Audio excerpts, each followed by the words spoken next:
1 week ago, this show got crazy with plenty of breaking news for both the New Orleans Saints and across the NFL in the free agent world. Today is the day we look back and offer grades thus far. We will not be handing out grades, however, to the LSU baseball team or the Savannah Bananas. Thank God. But we will be sharing opening thoughts on the men's and women's bracket, where a certain number 1 seed is not happy. They might have to play number 2 LSU before the Final Four. But today's lead is grades. For those looking for uber positivity, we will tell you that we grade on a curve. Saints A, Falcons F. Good night, everybody. Just kidding. We're going to have too much fun to end this show already. That's right. The Dattitude podcast is next. Ready to hear the straight scoop on local and national sports? It's time for Jim Derry's take on the Saints, LSU, what betting lines to ponder, and more. He's got opinions, he's got insight, and he's got Dattitude. And he'll always tell you the way it is, or at least the way he thinks it is.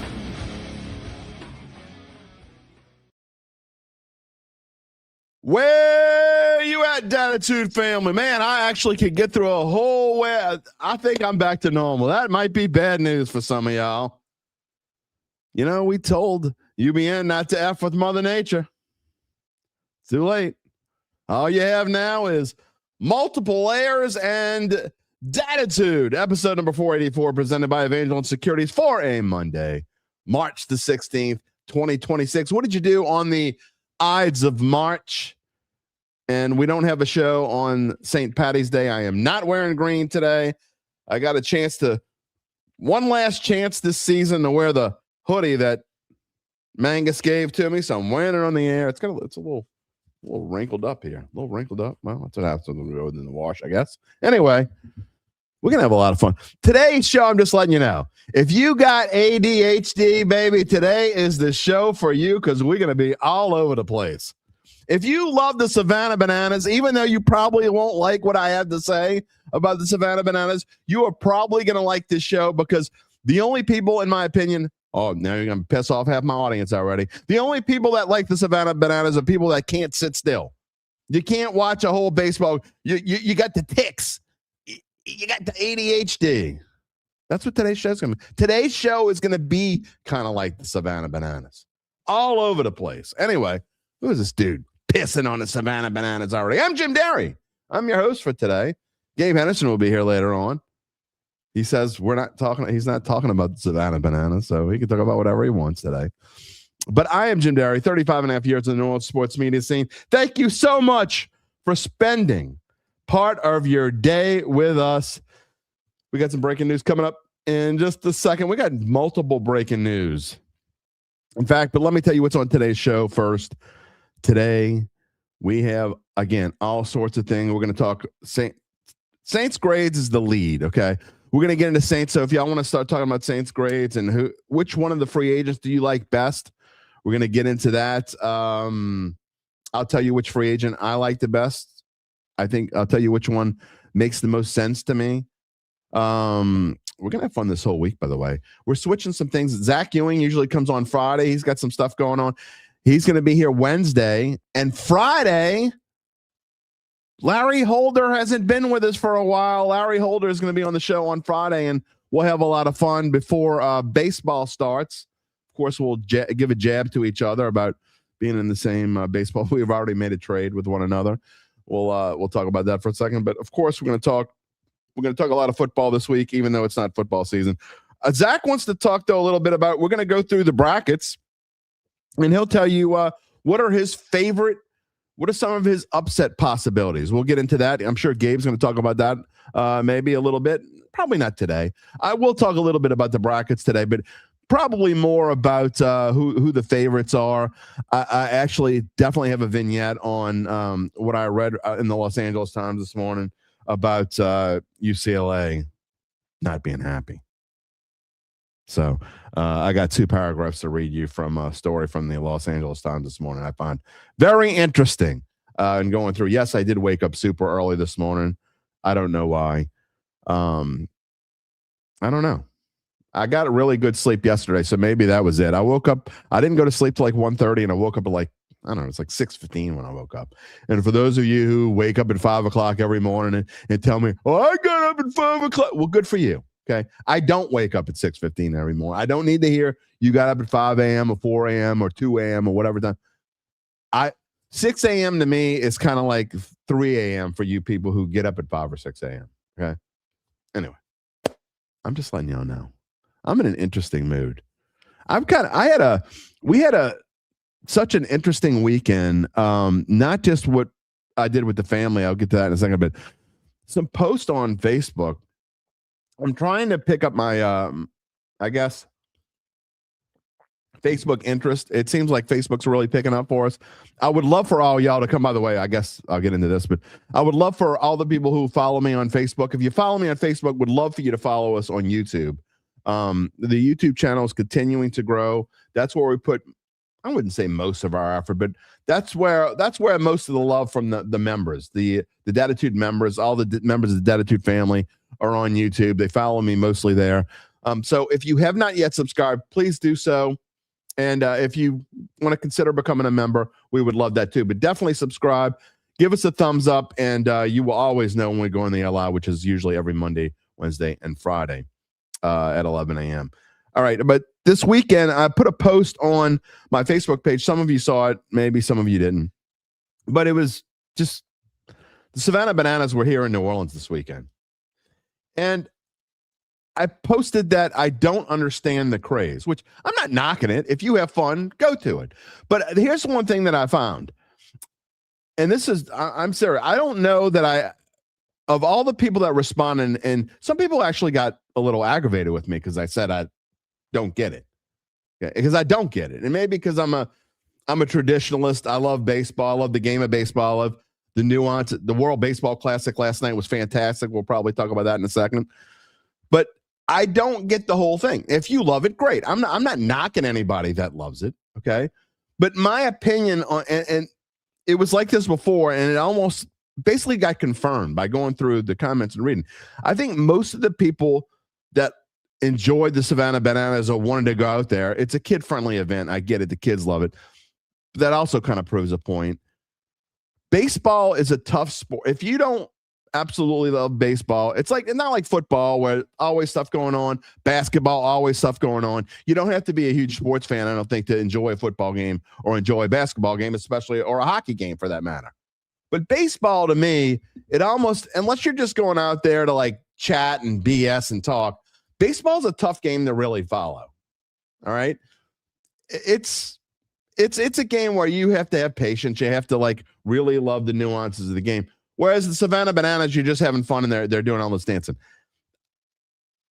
I think most of the people that go to the Savannah Bananas are not they're just not baseball fans. It's their way to say, okay, I went to a baseball game, but it's not really baseball, if you know what I mean. Because they're doing all this goofy stuff in between and they're dancing. And I've tried. I actually put it on. I'm like, they're in New Orleans. You know what? I saw Tyler Shuck was at the game Friday night. It came on TV. Which game was on? I think it was the one from Friday that was on TV. Maybe they were both on it. I don't know. I think it was the one that was on, that was from Friday that I saw like on a delayed basis. And I said, you know what? I'm going to watch an inning of this. Maybe I'm missing something. And I watched it. And the weirdest part is they actually play baseball, but then they're not playing base. I just don't get it. I can't wait. I'm sure it's in the comments. I mean, again, y'all know what I do. I do not look at the comments until it's time to click on them. I can't wait to see. I'm not trying to tick anybody off, but I can't wait to see what's in there. I just don't get it. The wide range of comments from people, and I think most of the people who feel like me are baseball diehards, and most of the people who think that I'm silly are just the opposite. One of my friends who I know can't stand baseball. She's like, I love the Savannah Bananas. What are you talking about? Like, you proved my point. You hate baseball, but she loves the Savannah Bananas. See where I'm going with this? I guess no. Whatever. Some breaking news this morning. Gabe just sent me. Alabama's second leading scorer, Aiden Holloway, arrested this morning on first-degree possession of marijuana and failure to affix a tax stamp. Yikes. That ain't good for the Crimson Tide. I'll call up in a moment. I'm going to call up. In fact, I have it right here. Who does Alabama play in the NCAA tournament? I know Gabe could probably tell me right off the bat, but I wanted to know what seed they are too. Looking through this real quick. Live TV. I get it. They play Hofstra. They are the 4th seed. And I'm sure Michigan's happy about that. So they are in the same part of the bracket with Michigan and Georgia and Texas Tech and Tennessee, for that matter. Oh no, it's Tennessee underneath them. Yeah, Tennessee's in the next half the bracket. In the Midwest side of things, yikes. That ain't what you want to be doing when you're about to start in the tournament. Anyway, Hofstra, yeah. So that's breaking news. Also breaking news this morning in the world of football as we start turning to, there's one more thing I want to talk about baseball before we move on, but breaking news in the world of football, sort of breaking news. Does anybody really care? The New York Football Jets are sending Justin Fields to the Kansas City Chiefs. Is this the end of the starting career of Justin Fields? I would think so. I mean, he's obviously not going to start in Kansas City barring injury. So does that mean that Justin Fields gives up on being a starter? We'll see. Maybe he could be like some other quarterbacks who got a chance to be backups and shined and all of a sudden getting $20 million. Maybe Justin Fields will be that again. He'll get one more chance. I doubt it, but we'll see. So, yeah. Get your free agent comments in. We're about to get to that. 2 quick last things before I get to comments and get to our friends at Evangeline and Joe DiStefano Insurance, as you see on the left-hand side of the screen. We thank them so much for being a proud sponsor of the Dat podcast. Did you see the World Baseball Classic? Major controversy this morning as we finish off with baseball. Major controversy. There are lots of people, some fans that I guess either fans of the Dominican Republic or anti-American fans, and there are several of those all over the place, whether you're in America or not. I found it interesting that the crowd was probably 60 to 70% Dominican last night. If you were listening to it, if you just saw the pictures of the crowd that they were showing, it was in Miami. Well, it was where the Marlins play. I don't know if the Marlins actually play in Miami. I think they play just north of Miami. Anyway, you get it. And if you didn't see the game last night, what a fantastic game. 2-1, a couple of home runs for the Americans. Gunnar Henderson and the kid from the Red Sox. I'm drawing a blank, whiffing on his name. Go ahead, tell me, Gabe. The 21-year-old from the Red Sox. What's his name? They both had solo home runs in the same inning, and it held up 2-1. Dominican scored early off of Paul Skeens. That's the only run they got. Well, in the bottom of the 9th, Roman Anthony. There you go. Thank you, Gabe. In the bottom of the 9th inning, 2 quick outs for the Dominicans.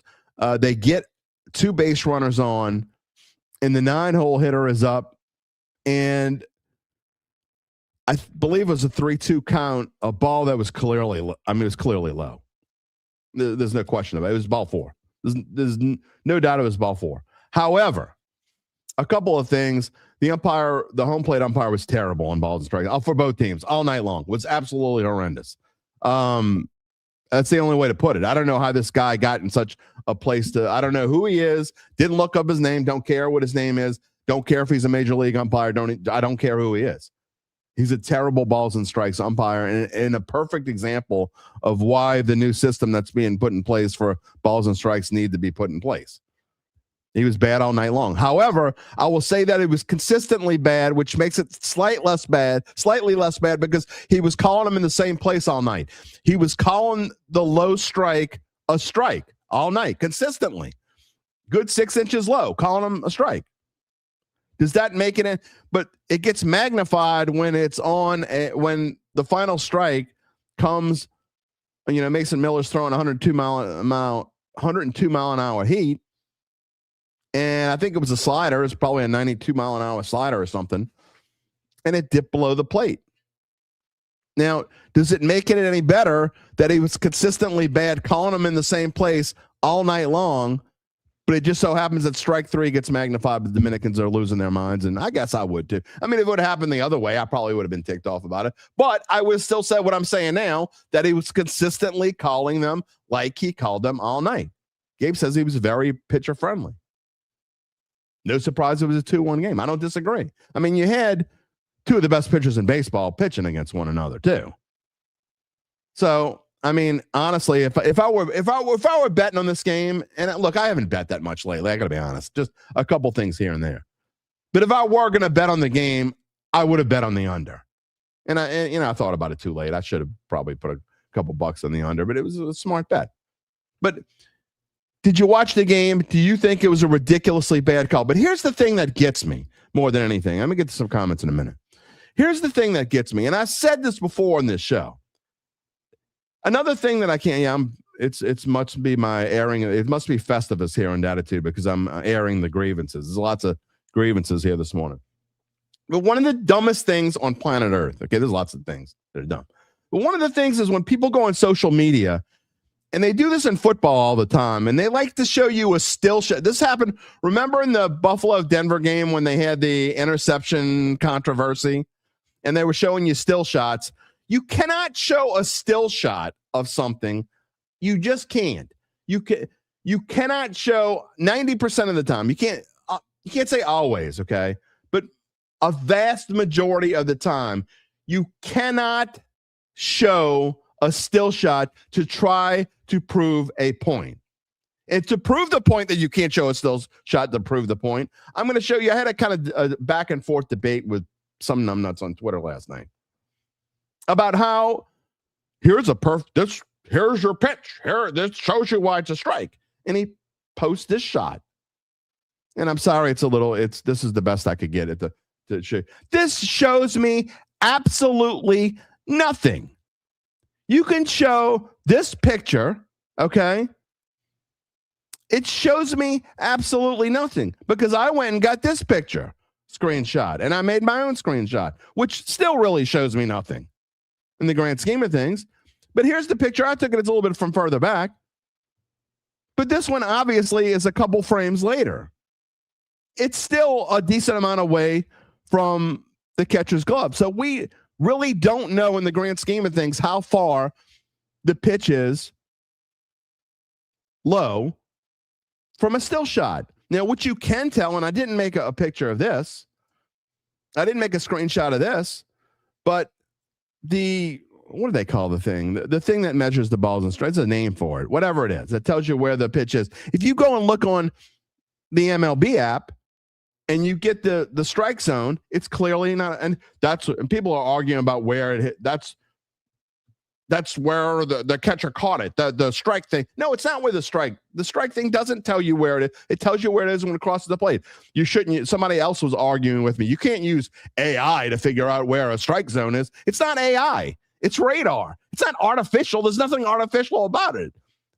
Our AI stands for artificial intelligence. There's nothing artificial. You can't tell me from a screenshot. You can show me this all day long, and then I can show you this all day long. Still shots have no place of proving anything in sports. I would say maybe if you're showing me if a guy's catching a football and his foot's out of bounds, and it's before he catches the ball and his foot's out of bounds, and you called it inbounds, then maybe a still shot in that situation would be good. But I could tell you, again, 80 to 90% of the time, still shots are absolutely worthless when you're trying to prove a point. It never proves a point. So I thought it was a fantastic game. I'm sorry it was, I don't know if marred is the right word. Again, the Americans moved on. What I felt differently if it happened to the Americans, I would probably be upset about it. But at the same time, I would tell you that that's the way the guy was. I would probably be more emphatic about how bad of an umpire he is because he was terrible. But again, just another bit of proof of why Major League Baseball needs and is getting the ability to say, I don't like this call and go against it. We'll see how it plays out. That is going to be, we had some new rules in baseball 2 years ago with the bigger bases. And then even before that with pitch clock and trying to speed the game up. And I wasn't a fan of any of those things, really. And they ended up being good. They all ended up being good. I can't think of a single rules change in baseball over the course of the last 5 years that I didn't like. And I think this is really going to help baseball. Is it going to help people who like the Savannah Bananas? Probably not. But that's a whole different story. And lastly, I did have fun this weekend. Got to spend some time with the family. We went out and had some. We went out to the hibachi place on Saturday. That's always fun when they got the fire and the little onion made volcano and the choo-choo and all that stuff. Kids love it. We had a lot of fun. And then yesterday we went to Phil's house and we had a family gathering and it was a lot of fun. They were preparing for a tour that's coming up. They're about to he's about to get back and do some stuff with Down. I told you that Pantera's been back together. Y'all, anybody who cares knows this already. But they're getting ready to do a little mini tour with Down coming up, his other band. And that's so they were practicing with that. They had a big crawfish bowl. Man, I could say that yesterday was not a diet day. I did take every now and then you got to take a break from your diet, right? Yesterday was one of those days. And then this morning, this is how we started the week. The kids have always been a fan of Peppa Pig. Do y'all know Peppa Pig? The older people definitely don't know Peppa Pig. Okay. But if you've had kids over the past, 15 years, or maybe you were a kid yourself, some of you, millennials or Gen Zers or whatever it is. If you know Peppa Pig, if you don't, you can go find Peppa Pig. But I think we had a stuffed Peppa Pig in the last remnants. My youngest is now 10. So Peppa's not a big deal around anymore. But for some reason, she had brought a stuffed Peppa Pig outside a couple days ago. And this is what I found this morning when I walked outside to see if it was poor Peppa. This is the dog got to Peppa, and this is all that was left of Peppa this morning. I mean, it was some stuffing, a leg. I guess he didn't like this leg or whatever it is. And Peppa's voice box. And poor Peppa, that's all that was left. So that's kind of how I feel. I got a feeling when I get to the comments and we start talking about all kinds of stuff, I may feel like that. Poor Peppa. Let's say a prayer for Peppa. That it wasn't too painful. That she got ripped to shreds. Peppa, Georgie Pig. You know what I'm talking about. All right, comments coming up. Before we get to the rest of the show, let me tell you about our friends at Evangeline Securities. Of course, they are a company that can help you decide if it's the right time to sell your family and run a privately held business. And just as importantly, they can figure out what that business is worth. That's you, someone you know, someone you love, someone you just want to help out. It's time to reach out to Evangeline's founding partner, Nick Braden. You will not look like Peppa Pig after you get through talking to Nick Braden. No, you'll be Peppa before Peppa was ripped to shreds. You'll be nice, plump, and happy. You might even start talking with that British accent. Who knows? Call Nick. He will start by scheduling a complimentary evaluation from his office, either on Poydras Street or in Lafayette. From there, you'll be well informed to begin to make the decision on if you want to proceed. What happens after that? Great question. We'll fill you in more later in the show. In the meantime, while we're talking about other stuff, you can check them out at www.evangelinesecurities.com. You can also check out our friends at Joe DiStefano Insurance. If you own a small business of fewer than 20 employees, you know how tough it is to get the best rates on health insurance. That's why you want to call Joe DiStefano Insurance. Joe and I have known each other for almost 40 years. I can tell you that he's someone that I trust. Look, health insurance shouldn't be one size fits all, and with Joe DiStefano, you get access to PPO networks and flexible plans designed to fit you, not just a cookie cutter mold. Joe's licensed, he's local, but he can help you no matter where you live and operate. From preventative care to peace of mind, we'll tailor a plan that works for your life today and tomorrow. Call Joe DiStefano at 504-234-2132 to protect what matters most. All right, let's get on with the show. We're going to talk a little bit about free agency. We're going to talk a little bit about whatever y'all want to talk about, because today is Mano E Monday, and I'll just kind of go around between this the slides, whatever fits the current topic of conversation. First is, I know it. Rocky, again, I'm guessing Rocky's not a big baseball fan. I don't know. He might be. Bananas were great. Okay. If you enjoy, look, 130,000 people apparently thought they were great because they had 65,000 Friday and they had 65,000 again on Sunday. Shuck threw a touchdown to Banana. Oh my gosh. UBN's here. I knew he'd be pissed. 50-degree temperature drop in 24 hours, baby. It's not 50 degrees different. I guess it might be. Because, well, it'd be a little bit more than 24 hours, but I get what you mean. Going from 80 to 30. The good news is for you, UBN, I think where you're at, it's only going to be like 36.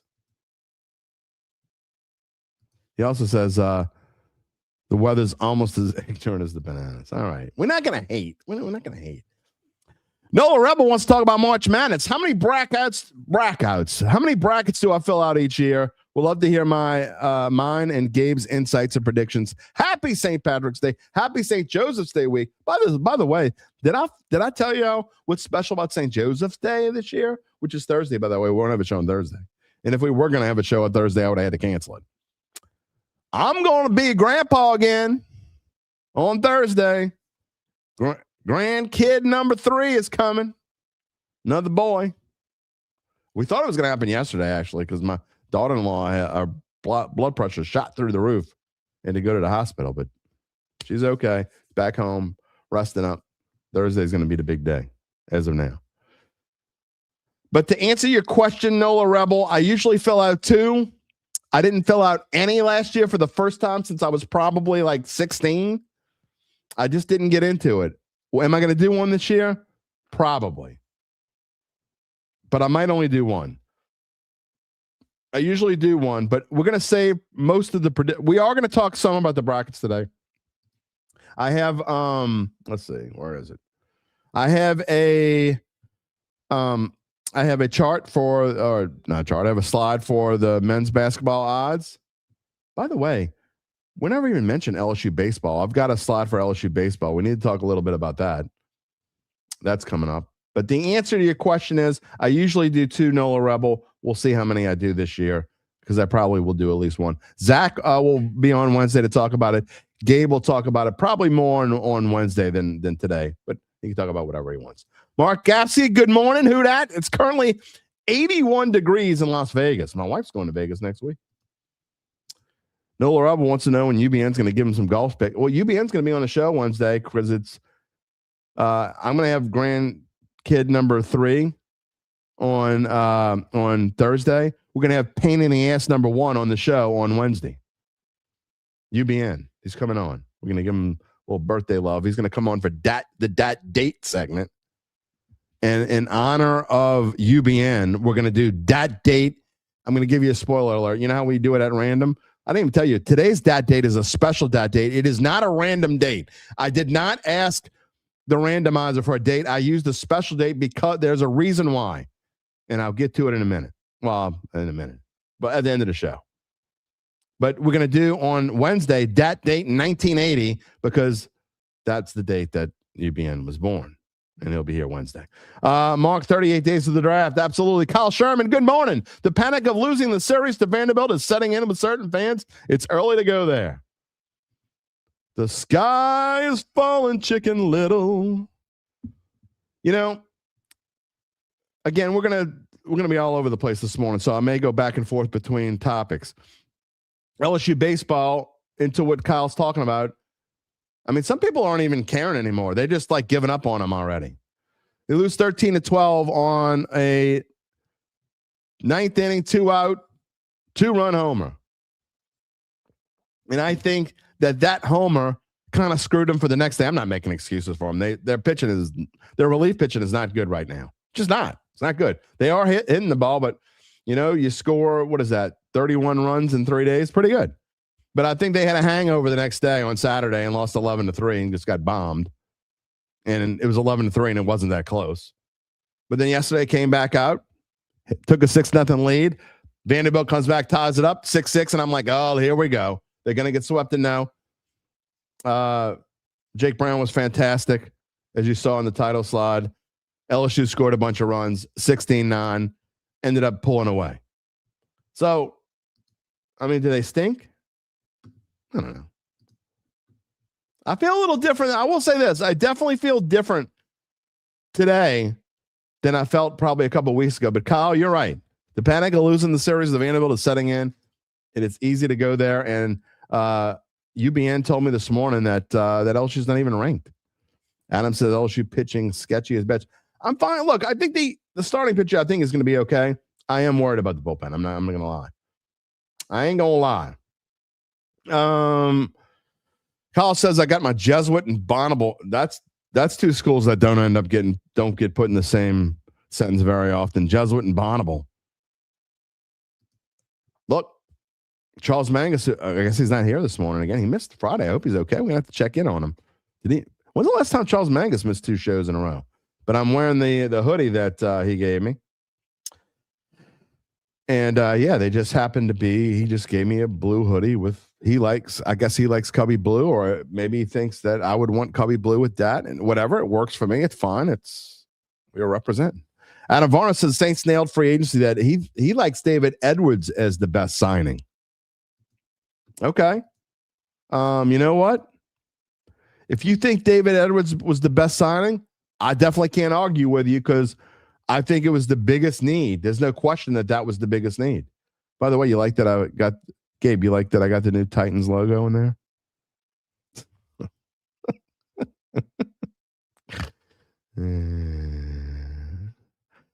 Gabe says, by the way, is it bad that he's indifferent that they're bad? We just got 2 titles in 3 years. Not going to freak out if they have me. Yeah, I mean that's absolutely true. 100% true. Brian Pearson wants to talk about LSU baseball. Okay, well, whatever you want to say about LSU baseball, you're more than welcome to. We're going to get to it again. We'll talk more about it later on. Jerry's here. Good morning. Brian says, talk about LSU. I will talk about LSU baseball. Again, what do you, Brian? I tell you what would you like to say? How do you feel about LSU baseball? And I know that comment's about 25 minutes old now, as I'm just getting to them. But if you got something to say about LSU, please feel free. Love to chat. Whatever you want to talk about this morning. Gabe says that Titans, you know what? It does kind of look like. Gabe says the Titans' new logo looks like a Tesla logo. It kind of does, doesn't it? It's ugly regardless. Jerry wants to talk about Saints hitting it big in free agency. What grade do you give the Saints so far? What grade do you give the Saints? I'm going to give you my grade in a little bit. But what grade do you give the Saints? Okay. Travis Etienne. It's Etienne. Sorry. Don't get me started. David Edwards. Kaden Elliss. Noah Fant. And what's Ryan Williams? Isn't it Ryan Williams, the punter? I've messed his name up a couple times. Ryan Wright. Why did I do that?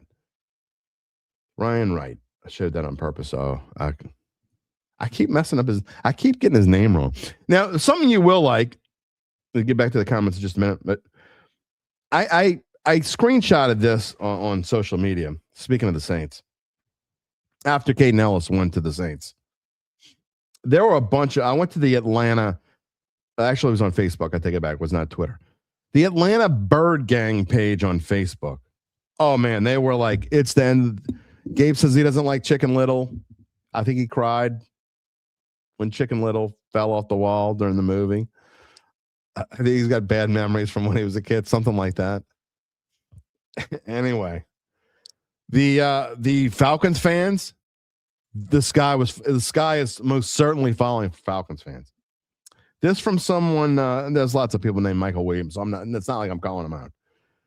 But a Falcons fan named, y'all will definitely appreciate this. Michael Williams said, let's be realistic. We're going to finish 4th in the division this year. We are already 3rd, and the Saints will be better. Might as well lose like we going to and come back next year with actual money. What does that sound like, by the way? Does that sound like some Saints fans that were on the show like a year or two ago? Doesn't that sound exactly the same, Gabe? It's kind of interesting how fans get. Sky's falling, Chicken Little. PJ Bear talking about the Bananas. He's with me. It's hard to watch. That's what I tell you. Harlem Globetrotters 2.0. That's exactly what it is. The Bananas are the Harlem Globetrotters 2.0. They just do it in baseball. If that's your sort of thing, then fine. The only difference is, I think, and I don't know why it's different, maybe because baseball, people who are baseball fans are kind of, I don't know if hardened is the, I mean, they like the game the way they like the game, which is why when they make these rules changes, they first rub me the wrong way, and then when they actually happen, okay, that made things better. But with the Bananas, I can't get into the umpires dancing during the game, and he calls a strike and starts shaking his ass and doing all these goofy motions. I mean, no. I think that's what. So I think you could be I guess my point is, I think you could be a basketball fan and still like the Globetrotters. And maybe because the Globetrotters they came in existence before I was even born. But I don't think you can be maybe tell me if I'm wrong. I don't think you could be a real baseball fan and like the Bananas. You can go and say I had a good time. The few baseball fans that I know that actually went, most of them said that they said, it was fine. The family loved it. It was a good time, but I wouldn't really know if I would do it again. That's pretty much the difference. Good morning, Phil. Cannon McGee says he made it live, but the other ones are getting off. I guess you were able to make this one live. You're going back to watch the other ones because you're getting off of work. We love you too, man. We're glad you were here. Jerry says it's a good thing he layered up. What else we got here this morning? Mike Silva. Good morning, Coach. What's my feelings regarding Taysom Hill and Cam Jordan? Well, two different opinions. Taysom Hill, I think Taysom Hill's just done. I know that sometimes some people think that's blasphemy when you say stuff like that. And I don't mean for it to be that way, but I think I don't even know if Taysom Hill wants. I got to be honest. If you watched his press conference and you know what I'm talking about, and you go back to the way he was talking, I think Taysom Hill knows he's done. Okay. I mean, you don't go to a press conference like he did at his last home game and he cried. I mean, he got choked up. He had a pretty decent game. It was probably his best game of the year against the Jets, I believe. Probably his best game of the year. But, I mean, Taysom Hill's done. Okay? You can't bring a guy back at 36 years old. I mean, what's the best part about Taysom Hill? I mean, the power and the way he plays the game and runs. If you can't play the game like that anymore, it's kind of like, think about Randy Johnson, all right, or some other super power pitcher, whoever you want. I mean, a power pitcher in baseball, and I'm talking a lot about baseball this morning, but a power pitcher in baseball, it's hard for that person to reinvent himself if he's a power pitcher. It's been done, but it's not done often. And the same would go, I think it would relate to Taysom Hill, because Taysom Hill is a power football player, whether you want to call him a power runner or a power quarterback, whatever, power is his game. And he doesn't have any knees anymore. His knees are gone. And you saw how it affected him. Maybe he can come back for one more year. I just don't think it's going to be with the Saints. I don't think the Saints are going to pay him. I think if they wanted him back, they would have done it already. I don't know that anybody else is going to want him. And frankly, I don't think Taysom Hill, honestly, is going to want to play. I think he knows he's done. Okay. I mean, he's done everything he can possibly do in this sport. He's been fantastic. He's going to be in the Saints Hall of Fame one day, as well he should be. And honestly, he kind of opened up a new position in football. There are going to be so many people have tried to copy what the Saints have done with Taysom Hill, and they haven't been able to. It's kind of like the tush push in a way. All the teams that tried to copy the tush push and just weren't able to. I think a lot of people tried to copy Taysom Hill, and they couldn't do that. Cam Jordan, I have mixed feelings on. The fact that no one has signed him as of yet tells me that there's not a huge market out there. that maybe he's not going to get what he wanted to get or what he thought he would get. And obviously it's, does that mean he comes back to the Saints? I think actually the chances of him coming back to the Saints are better than they were 5 days ago. Because if nobody else wants him, if he wants to come back, his best chance to come back might be with the Saints. We'll see. So anyway, we'll probably talk more about that later on as we go. We'll see. Yep. R.I.P. Peppa. Does her voice box still work, Kyle? It actually probably did until the rain got to it. So what the dog didn't finish off, the rain did last night. It was out in the grass, and I'm just saying. Jason, comment of the day. In the dog's defense, Peppa was talking shit. I mean, you're probably right, Jason. The dog probably was definitely talking a lot. I mean, Peppa looked up and like, what you got there, Hanky? Hanky says, I'll show you what I got. Don't. Gabe, it's way too early to start barking. I almost did it. It was by pure accident. You gotta give me money to bark. Just saying. If you want to donate to the cause, you know how to do it. We take super chats. I ain't proud. Logan Graffia, has my chance changed on drafting a defensive player in round one with the way the board is going to potentially fall? I mean, I've kind of said it. You might not have been here. It's okay if you haven't. Yes and no. I'm not going to go ballistic. It won't be nearly as much fun now on our live show on April 25th, I think, is the date. It won't be nearly as much fun when Gabe and I do the live show and our draft special if the Saints draft a defensive player at number 8. I'm not going to lose my mind. However, that being said, my stance on what the Saints need is not changed a bit. If Jeremiah Love is still there at number 8, I haven't changed my thought process one iota. Look, I'm glad they got Etienne. That's fantastic. I think that's an A signing, an A to A minus signing. He was the second best running back available in free agency. They went out and got him. Love it. The Saints have one running back now instead of none.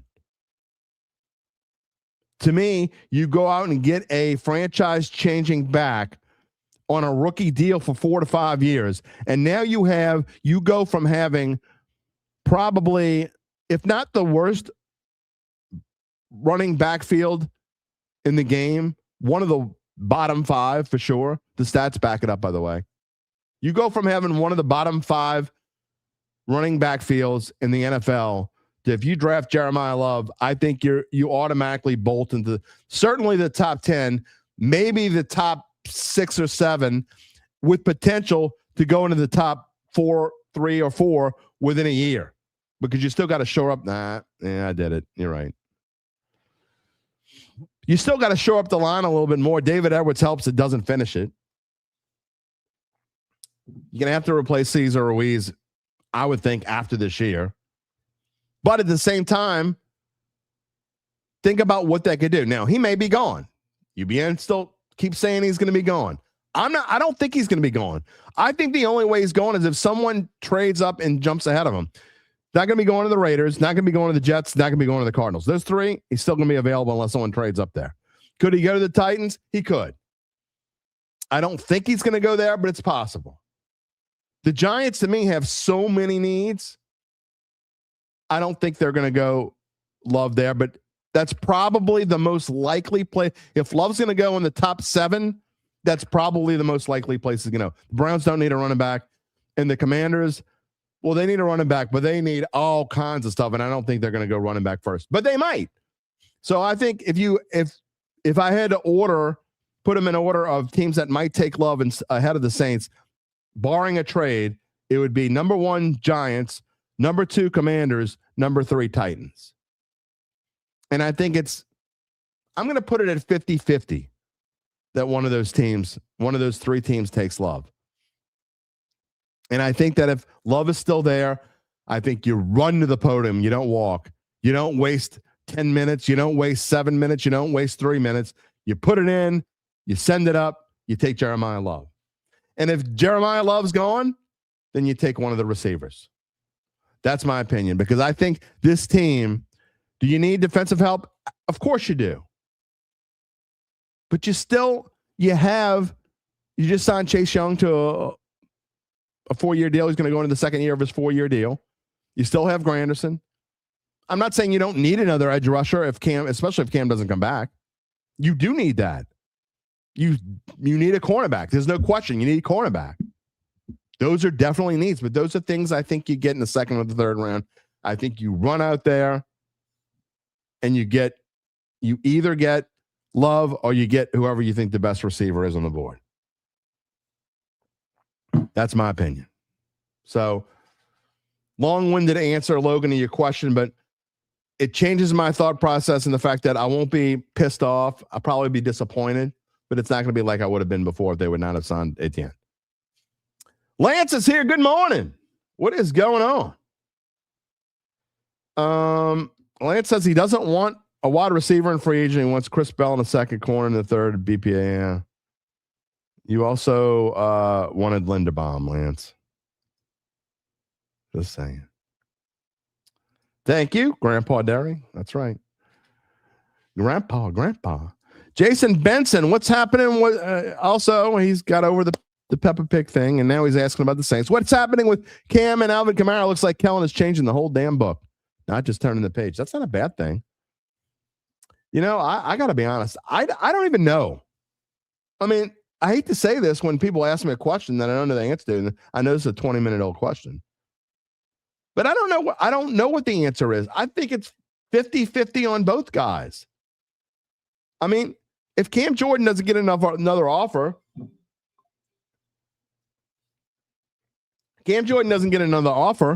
is he going to be coming back to the Saints for? I'm sure they probably made an offer to him. That's my guess. I don't know this. My guess is here's the offer, and he says, I'm going to go see what else I can get. And if he doesn't get anything else, does he say, okay, I'll go back to the Saints? As far as Kamara, I think they're playing it by ear. They're not like running to say Alvin Kamara. Have you heard anybody say, maybe somebody did and I just missed it? So it's a possibility. I mean, it's possible that I just missed it. Has anybody said Alvin Kamara is part of this team's plans in 2026? I haven't heard it. There's another reason why I think that Jeremiah Love absolutely is a possibility. That's kind of an oxymoron, isn't it? Absolutely a possibility. Because it can't be absolutely. It's a possibility. So that's why I say that. I don't think this team's committed to bringing Alvin Kamara back, even though they restructured. I think they're going to at this point. And look, I'm fine with even if they draft Jeremiah Love. I would love Alvin Kamara to be in that room now and be a veteran mentor. I mean, Etienne probably doesn't need a mentor as much as Jeremiah Love does it. Fine. You got those three guys in your running back room. Great. I mean, they're going to pay him regardless. Might as well use him if he wants to be here. And I know people keep saying, by the way, every show almost, people say, he's already said he's not playing anywhere else. That's a bunch of baloney. If he wants to play and the Saints go to him and say, we might have a trade offer or whatever, we'll see. Lance says he's starting to feel like Kamara's future is dependent on the draft. We get Love, he's going. If he's not, he stays. I think that's probably likely. That's realistic. But I think he might stay even if the Saints get Love. I think it's a possibility. I mean, the Saints going to keep 5 running backs. One of them's going to be on the practice squad. They'll have 4 on any given active Sunday, most likely. At least 3, probably 4. So why wouldn't you make AK one of those guys, especially if you only have to use them 8 or 10 touches a game? I mean, hell, that could be a fantastic. Kyle Sherman gives the Saints an A- so far. Lance gives them a B+, and of course, UBN gives them a C+. Of course he does. I don't think any realistic, and I know I'm biased, okay? What's my grade as we talk about it now? And I'll ask Gabe what he thinks so far in a minute. You don't need to type it in. When you come on, I'll ask you your thoughts. But I think that unless you're just a hater, which, let's be honest, UBN's a hater. He's not the only one. I don't see how you realistically, with what the Saints had money-wise and the way they've been able to shift it, because it's not just free agency, it's what they've done so far. I don't think you can realistically give this team any less than a B-. I think B- is the floor. Now, I'm not going to say pie in the sky and give them an A+ or anything, but I'm with Kyle. I'd give them an A- right now. So far, it's not over yet. They may sign somebody. I'm like, what the hell are they doing signing that person? Why are they wasting that kind of money? But when you look at who they've signed, every signing they've had so far, the 5 big signings, they had John Ridgway's back and someone else was back too. I can't remember. They've got 7 in total, but we're only counting 5 that matter. Of the 5 signings they have, and I'll put the picture of them up on the screen, the title sliding in. All 5 of those guys are huge needs. Guard is the number 1 need in this. Before free agency started, guard is number 1 need in this team. Running back, the second biggest need in this team. Linebacker, after you lose Demario Davis, is certainly in the top 4 needs. Tight end, y'all been screaming about tight end forever. Juwan Johnson's on an island, and there's no question that punter was a need. No doubt. So when you talk, and of the people they went out and get, is Noah Fant a game breaker, a game changer? Of course not. But when you look at what the money they had to spend, Etienne was number 2 in the running backs. A lot of people had David Edwards as the number 1 guard available. He was my number 1 target. My number 1 target for this football team was David Edwards.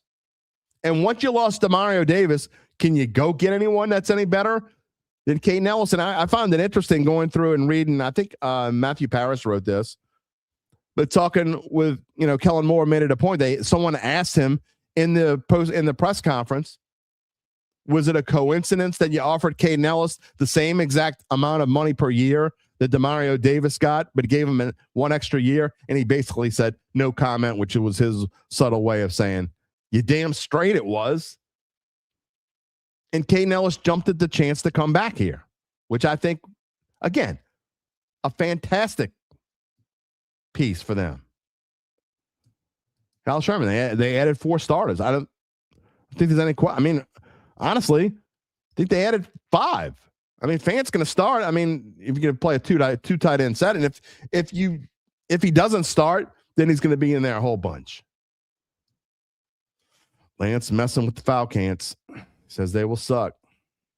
Kyle says his A- could fall based on who they draft. I mean, this is a free agency grade, so I don't, I got a feeling the Saints are going to have a good draft again. They've already had two good drafts in a row. Cecil Evans gives the Saints a B+ and says the Savannah Bananas are like softball and wrestling had a child. That's a great comment, Cecil. Yeah, why not? I think, yeah, for sure. Lance, re-sign Cam and it'll bump him up to an A-. No, what would you give him, Lance, if they re-signed Derek Carr? What would you do then? What kind of grade would you give him then? Completely kidding. By the way, did you see that there was a Pro Football Talk story out there about the Saints are having a lot of trouble finding a suitor. Nobody's called about Derek Carr. Are we shocked? No, we're not. So it goes back to what I was telling you before. Just because he wants to come back, I think that ship might have sailed. Now, when his contract's totally up and the Saints don't have his rights anymore, if he wanted to come back and be like does Derek Carr want to be a backup somewhere? Maybe, I don't know, but nobody's calling. My friend Shane Bergeron's here. He says he believes it was a solid free agency class, was able to fill some positions of need without overpaying. He thought it was smart on their part. We'll see what we do at number 8. Would love to pick up a WR2. If an edge rusher slips to us, he'll take it. That sounds like a lot of people. Yeah, Jason. Atlanta right now. Tank for Arch. Where have we heard that before? Yeah, we need to get a clip going back from last year at this time and all the people that were saying tank for Arch. Some of them are in this comment stream, by the way. Shane says Love will never reach us. I disagree. I think he's going to. If if I had to put money and they said it was even money, and I don't know if it's even money or not, but if it were even money and somebody said, here's 20 fake bucks, put it on, you got to put it on whether Jeremiah Love is still there at 8 or not still there at 8. I think he's still going to be there. Again, and I told you all the reasons why. I don't think he's going to the Titans. He would fit there, but I don't think he's going there. So I think it's either Giants or Commanders, and I think Commanders have way too many issues. Now, again, still possible that someone trades up and goes ahead of the Saints, but I don't know. I mean, a lot of teams probably don't think the Saints are going to be interested in now, and I think that'd be wrong. There it is. You knew I was probably going to say it. Mitch Bergeron, half the teams drafted in the top 10 have been historically bad for years, so who knows who they will draft. They make questionable decisions every year. No doubt. I mean, look, every year, and that's why I laugh at all these mock drafts, and I'm probably going to do my own before too long. Gabe says Jeremiah Love is currently the betting favorite to be picked 4th, minus 115 at DK, DraftKings. I mean, they also had Shedeur Sanders as a favorite to be picked in the top 5 last year. This time, he didn't go there, did he? I don't know. Saints plus 1,800 to take him 7th on the board. Hey, that might be a good value there. Plus 1,800. I think it is, actually. I don't think it's going to happen. I'm not telling you that I think that's who the Saints are going to get. I'm telling you what I think should happen if that happens. It's not who I think if you had to put me on a spot right now, on the spot, what I think is going to happen is I think the Saints are going to get a wide receiver. But it wouldn't. There are 4 positions it's not going to surprise me if they get right now. I mean, we still got a whole month. So much changes before the draft anyway, you know as well as I do. I mean, what people are talking about on March 16th is way different than what people are going to be talking about on April 25th. And, I mean, what people are talking about on April 22nd sometimes is different what they talk about on April 25th. You know? Kevin Austin says they made Alvin Kamara contract a partial signing bonus. They paid him. He will be in the dome. No, it's not true. What they're paying him, they've got $90 million in dead cap money, Kevin. If he doesn't fit in with the plans, they're not going to think twice about getting rid of him. Just because they paid him doesn't mean jack squat. It just doesn't. Again, proof. They've got $90+ million in dead cap money. They don't care if they got another whatever 16 million or whatever it would be, 14 million. I don't remember exactly how much it would be in dead cap money this year. It's not going to affect anything. If he's not part of this team's plans, he's not going to be here. I think it's 50-50. Jerry says he doesn't see the Saints getting Love at 8. Now that I'm telling you, the Travis Etienne signing was because they really needed a running back. But I think maybe they think they're not getting Love. If Love is there, that doesn't – Etienne being here does not affect them. I don't think affects them drafting Love. I don't think. Everybody's saying – Alvin Kamara is saying. I don't know why y'all think that it's a fait accompli that Alvin Kamara is staying. It is 100% not a fait accompli. It is not a done deal that Alvin Kamara is staying. I know y'all love you some Alvin Kamara. It is not a sure thing. It's telling you. It's not. Sky Claymont, they cleared up more cap space. Could be something happening. Yeah. I don't think they're done. Maybe they're clearing up for Cam. Who knows? I don't know what they're clearing up, but you're right. I mean, they're not done. And you know as well as I do. They'll probably make pickups closer. I mean, think about when they got some guys last year. The post-June 1 cuts. Maybe go out and get them. Ron Hendrickson says, good morning. If Love is there at 8, he says you take him, no question. If not, wide receiver, edge, cornerback. Free agent grade so far, A.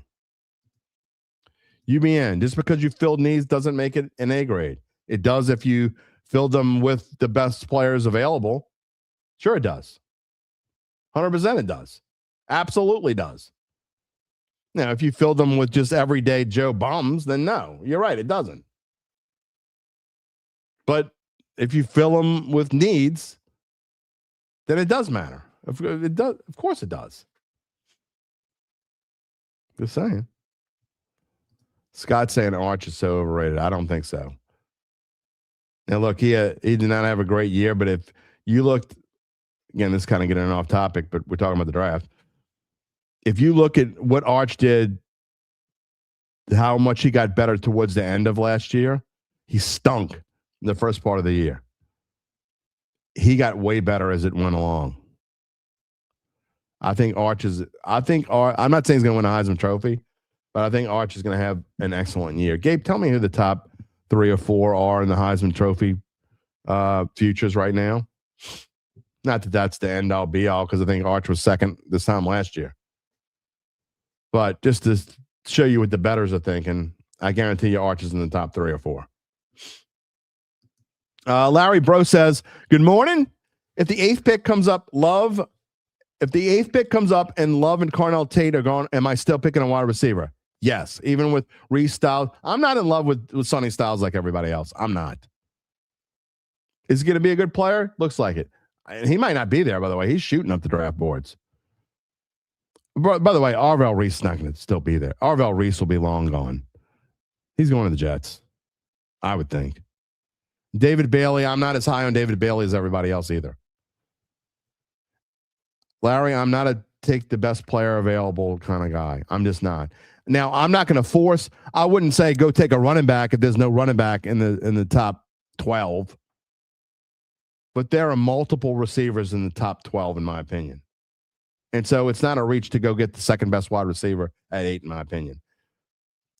By the way, the answer is Arch is a co-favorite for Heisman right now with CJ Carr plus 750. Again, does that say that, again, he was up there last year, so maybe he stinks again. We'll see. But Larry, going back to you, I look, not just Larry, and I know a lot of people think this, and I've said this multiple times. I'm going to say it again. The Saints, in my opinion, are not, they can do whatever they want, however they feel. But what does this team still need more than anything? Corner's up there. I get it. So I definitely don't think you go edge rusher. That's why I'm not a fan of drafting Bailey or Bain. I'm just not. Those two could be great players. The Saints have more important needs. If you think you can win in the near future, you have no wide receiver. Don't give me this crap that the guys that are on this roster right now that you don't even know what they got at wide receiver. No, they got Chris Olave and a bunch of could-be's, maybes, and wannabes. That's what they got at wide receiver. It's simple. So if they don't get Jeremiah Love and everybody, I know I'm in them. So y'all, I'm with you. If you want to say Jeremiah Love's not going to be there, great. Fine, move on. Apparently, Gabe says the Saints are plus 1,800 to get him. We use odds in this thing. The odds makers are agreeing with y'all that he won't still be there. But the Saints, in my opinion, are not in a position to just go draft best player available. They're not that good. You know who drafts best player available? Good teams or even average teams. The Saints are not there yet. Their over-under win total right now is 6.5 in one place, 7.5 at most places. I think there was 6.5 at MGM. Anyway, wherever they are, it's minus 150. So it's really 7.5. But if you think the Saints are this team that are they are so much better, they're going to easily win 8, 9, 10 games, then go out and put money on it. They're 7.5. Their over under win total is 7.5 for a reason. And to me, teams that aren't that great, and the Saints, let's face it, they were a 6-win football team last year with an easy schedule. This year, they're going to have a much tougher schedule. I hope they don't put it together like they put together last year's schedule. We already know they're going to Paris. That's tough enough as it is. You're playing one of your quote-unquote easy home games in the Cleveland Browns. You now got to go play in Paris. The schedule, I'm telling you, is going to play a huge role in how good or bad the Saints record is next year. And so if you just think they're going to go from 6-11 to 11-6 or 10-7, I think the odds are against it. Okay. And again, that being said, when you're still, can the Saints be really good 2 years from now? I think they can. I think this team has made a lot of progress. So I'm not trying to poo-poo on anything they've done. Again, I tell you, I give them an A- what they've done in free agency so far. I think they've had 2 really good drafts in a row. I think there's a good chance they have another good draft. So if they have 3 really good drafts in a row, what they've done with the salary cap situation and what they've done in free agency thus far and what they'll be able to do next year, because next year they should be in really good shape. Next year to me is a year, and 2027 is more likely of a year that you go out and you get yourself some great free agents and you draft the best player available, and hopefully you're drafting in like with the 15th pick of the draft or 18th. But if you're still not above, your head's not above water yet, and that just because you got Tyler Shuck and you made some nice signings, your head's still not above water. I don't think you go best player available. I think you go needs. And again, to me right now, the biggest need on this team, if you had to ask me what I thought the biggest need on this team is right now, it's either running back or it's wide receiver. They do not have a wide receiver 2, period. They just don't. Going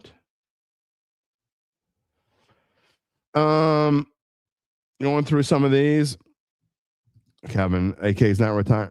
You don't know that he's not retiring. You don't know he's not retiring, and you don't know that the Saints want him back. Again, until the Saints tell me that he's part of the future plans, which they have not.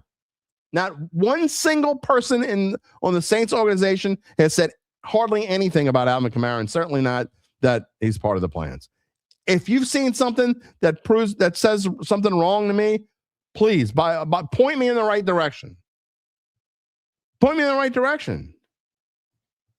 Adam wants to know, do I think Vele is a wide receiver 3? He could be. I hope he is. I think this team has a lot of wide receiver 3 possibilities. I don't think they have any wide receiver 2 possibilities. That's my opinion. I hope I'm wrong. Maybe they're going to go out and sign a wide receiver. I don't know. But who in this team, again, and I know a lot of you don't even want to give Olave. I mean, I had 2 people yesterday ask me, the family party yesterday. 2 people asked me yesterday, do I think Olave is a wide receiver 1? Yes, I think Olave is. I think he proved that he is. But there's a lot of people out there that still don't even think he's a wide receiver 1. So if you don't think Olave is a wide receiver 1, if you've been giving him grief this whole time, then clearly wide receiver is way up there in need. Again, corner is a need, but is it as big of a need as wide receiver? I mean, I think it is. I think it's a more important need.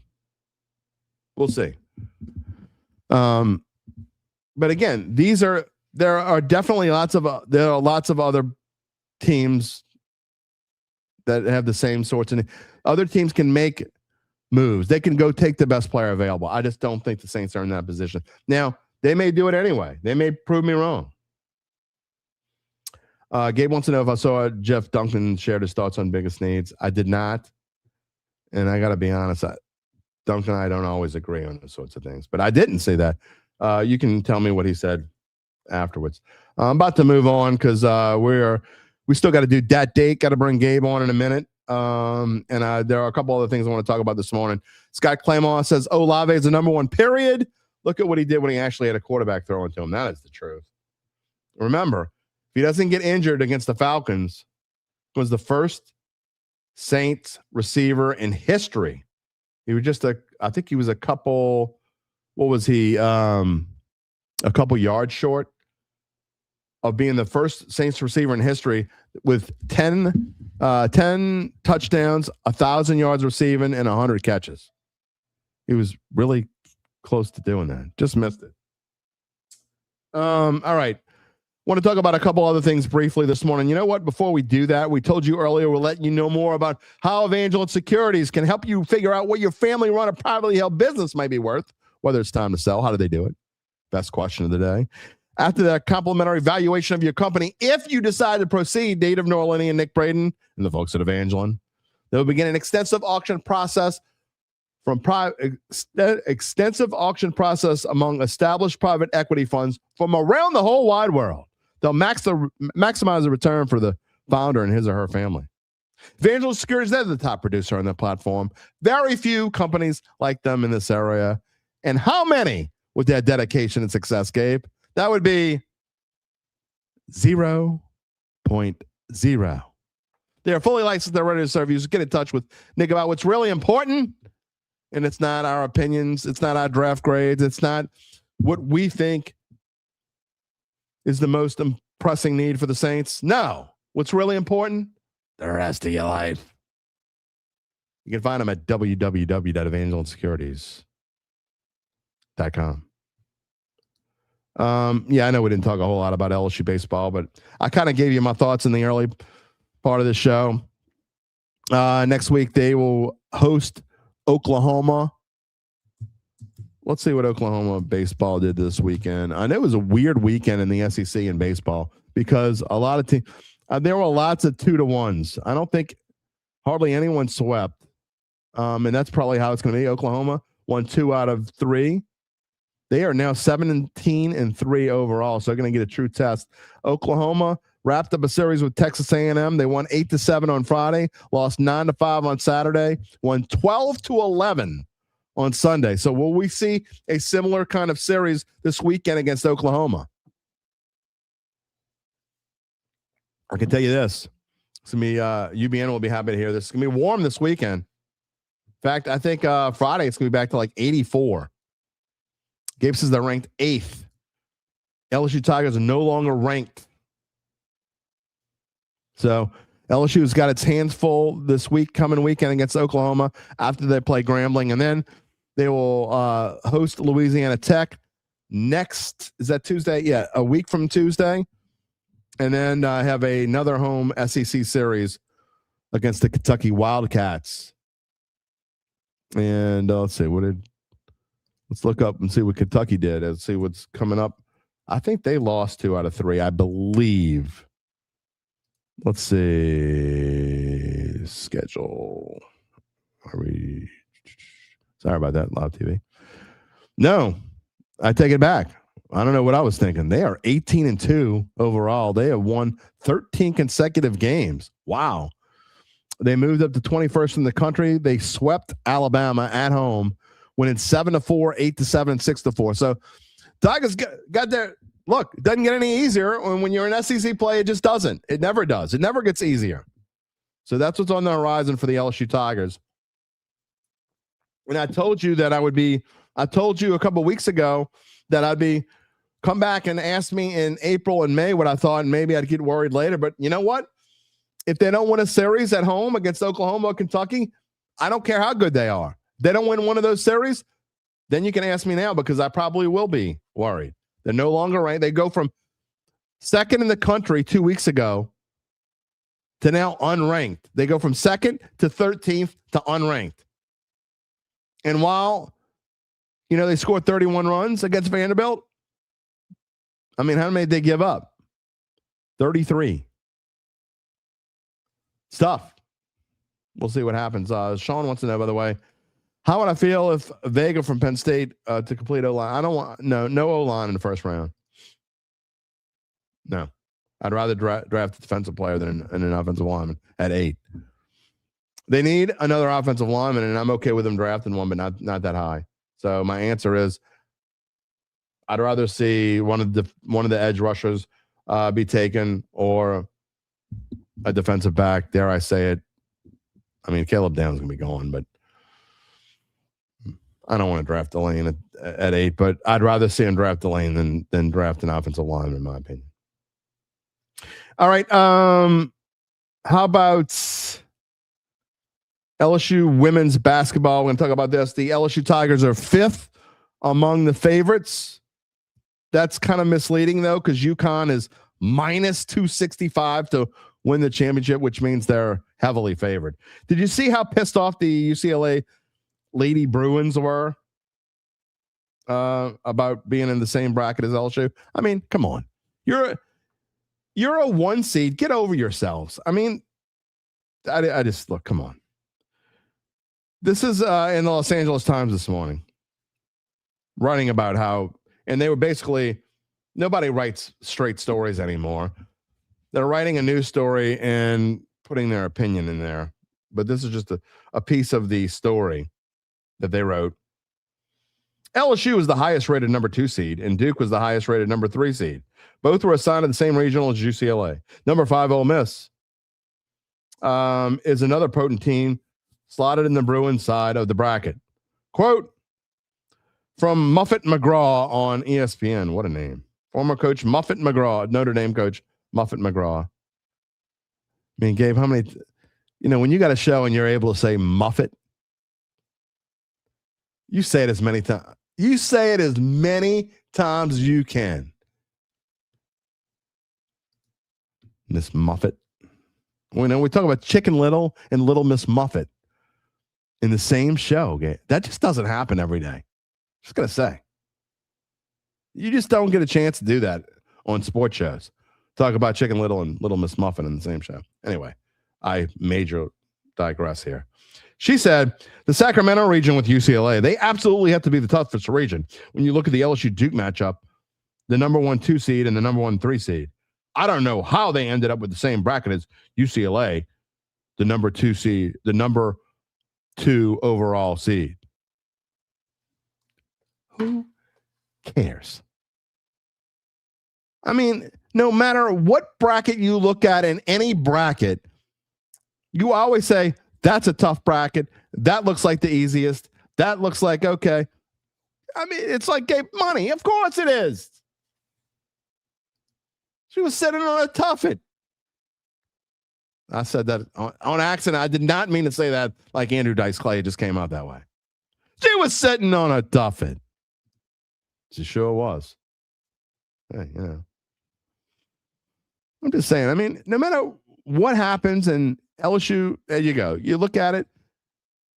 LSU is, in the eyes of the odds makers, they're the best number 2 seed.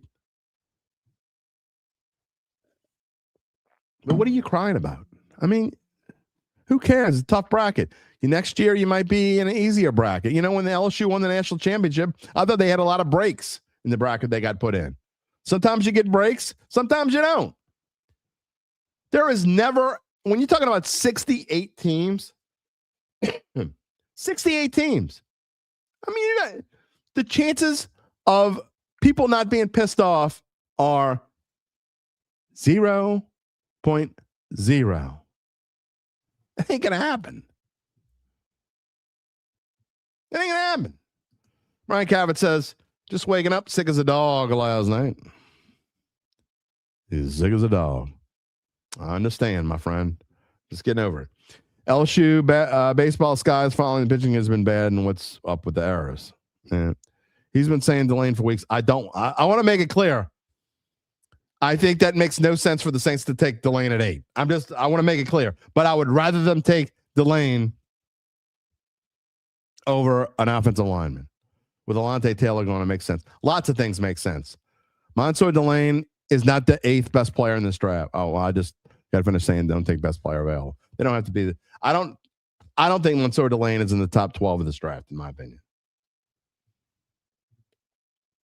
Anyway, Mitch Bergeron says that I mentioned a month ago about potentially getting Bobby Hebert as a guest. The draft coming up. It would be fun to get him. We may work on that. UBN wants to know who's worse right now, the Pelicans or LSU baseball? Well, I mean, right now, probably LSU baseball, but in the grand scheme of things, over the course of a season, I think there's no question that the Pelicans are going to be worse. Mark gives the Saints an A-. Okay. Moving. Lance says, what's worse? The Niners. Got a point. How about the men real quickly, just to show them up there. Again, these are things we're going to talk about Wednesday. I'm not going to spend any time on this today, but If you saw the NCAA men's bracket, Duke and Michigan are the favorites. Michigan lost to Purdue. Didn't Duke lose to Virginia, Gabe? So both those teams, I think they did. Both of those teams lost in the championship games of their conference tournaments. Arizona, you like them? They won their first 21 or 22 games. Florida is kind of hot. They're plus 750. I had a Facebook friend reach out to me this morning, says he likes Arkansas at 50-1. Now, see, that sounds like something my son would say, though. My son is always one of the, and I'm not, maybe Arkansas is a good bet at 50-1. I don't know enough. Maybe I should ask Tom Casale what he thinks. But I'm not one of these, what have you done for me lately? Or let's change lately. What have you done for me yesterday kind of guys? Okay. That's not who I am. They won the SEC tournament, so now they're going to be hot. I don't know. Probably not going to do that. But I guess 50-1, maybe I'll put $1 on it. That way, if it happens, I can say I did it. Houston at plus 1,000. Is that a good bet? Gabe says no. He lives in Houston. Iowa State plus 1,500. I don't know. We'll go over this. This is something we're going to talk about more on Wednesday for sure. All right, a couple more comments here before we move on. Sean wants to know, would I trade the 8th pick to the Cowboys for the 8th? You mean 9th? What are they? No, they don't have 9th. What do the Cowboys have? The Cowboys have 2 picks in the first round, Gabe? They do? Would I trade the 8th pick for 2 first-round picks? Probably. And I know the Cowboys actually been kind of talking about that. So that's actually a possibility, Sean. I could see that as a possibility. Gabe says they have 12 and 20. I mean, you know what? I'll bring you on now. You ready? Is that I mean, I don't know how that calculator works. I would do that. 8 is worth 12 and 20. That sounds like I would absolutely do that. I mean, I could see the Cowboys wanting to do that, something like that. Mm-hmm. You know? So could I, and I could see the Saints doing it. I think that would be a phenomenal return. So yeah, Sean, I would do that. All right. Let me call up your slide here today. What you got going on here? How was your weekend? I didn't talk to you a whole lot this weekend. What did you do? You got a haircut? No. Oh. See? That's what Hair's I know just about looking it. good today. All right. It's nice, right in the Decent right hair spot. today. All right. What is your before we get to Dat Date, what is your topic du jour? Yeah, I know what you want to talk about. Hold on. I'm gonna guess. You want to talk about this? No, I do not. By the way, for those listening on the pod only, I'm showing the Titans logo again. All right. I've said my piece. Yeah, I know. I'm just kidding. What you got? Well, I'll call up Jeff Duncan's rankings just to get your reaction to him. Going 6-1, we'll go in reverse order. He's got quarterback at number 6. He wants a backup veteran. Number 5, he wants a running back to pair with Etienne. Which, okay, I didn't mean to sidetrack, but I will sidetrack.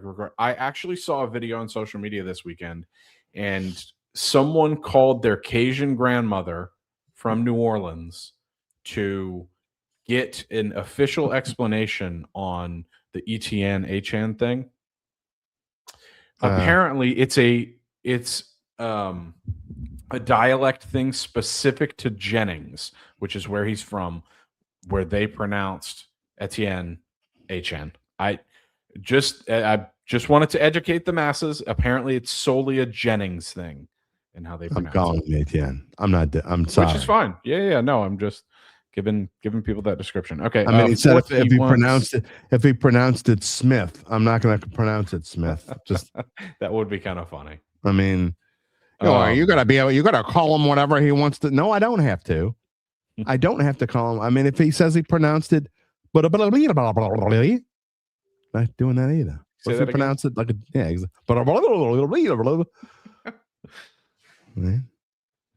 come on.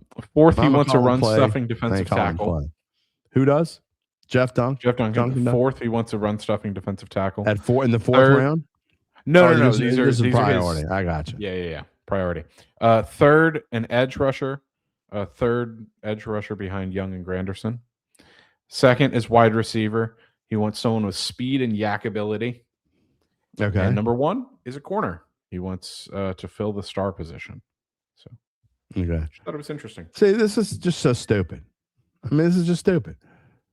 I could care less about the family when they don't call him that. I'm not buying it. I just don't buy it. I don't buy that you don't play it throughout high school. And I've been watching Etienne play since he was high school, by the way. You don't go through high school. You don't go through Clemson, and you don't get play 4 years in the NFL without telling somebody they've been pronouncing your name wrong. It just doesn't happen. Why would he say it now? I have no idea why. But no one calls him that in Jennings, Louisiana, or anywhere else in Louisiana. To quote one of my favorite movies of all time, Muhammad is the most commonly used name on earth. Read a book for once. Wait, say that again. Muhammad is the most commonly used name on earth. Read a book for once. Okay. All right. UBN call it Muhammad. So that's a pretty common name. I mean, it's the most commonly used name on earth. Even more than Smith. Superbad taught us, yeah. Even more than McLovin. It's a McLovin quote. Okay. Not a big movie guy, but personally, that's probably my favorite movie of all time. All right. Are you ready for Dat Date? And for those people, well, I got one more thing. Okay, go ahead. But Saints fans are going to be excited about Dat Date today. Okay, I'm just saying. Go ahead. So Saints fans, pay attention to that date that's coming up. I should have clipped this and put it in here, but I got to just take a second to laugh at the Tennessee Volunteers. Okay. Did you end up watching that video? No. They were playing Georgia.